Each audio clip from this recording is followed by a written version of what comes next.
Okay, let's go on and see how these depressants can affect, or the effects of these depressants. They give you a feeling of well-being. People normally take alcohol. This is the main reason. This is one of the main reasons why people will take alcohol.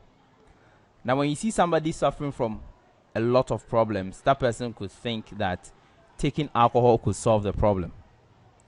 The reason is that once the person takes the alcohol, there is a feeling of well-being. He or she forgets his problems or her problems. So the first effect is that a depressant gives a feeling of well-being. Everything is okay. Now the second one is that there is lower inhibition. There are certain things that as humans we do not do. Okay? There are certain things that as humans we do not do. We do not litter. We do not do certain negative stuff on the streets due to our self-esteem. We do not want people talking negative about us. But once you take alcohol, you lose that self-control. So there is lowered inhibition.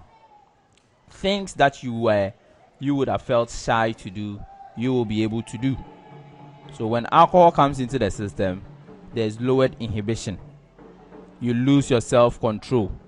And people who normally take alcohol end up embarrassing themselves.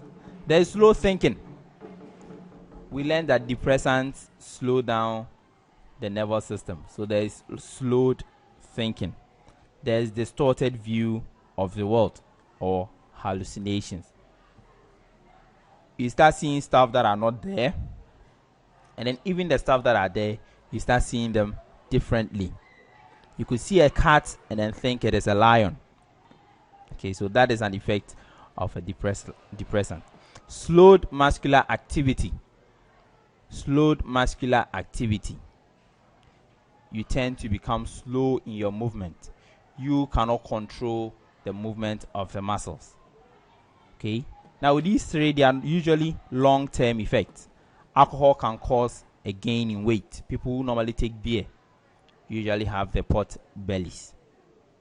Solvent abuse can cause rash around the nose and then the mouth. There are rashes or spots around the nose and mouth. Cannabis, which what people normally call weed, can lead to a loss of memory and concentration and an increased risk of mental illness. So with time, taking in these could eventually end up with mental illness. And then don't forget, we also said that drugs can damage the liver. So these are the effects of depressants.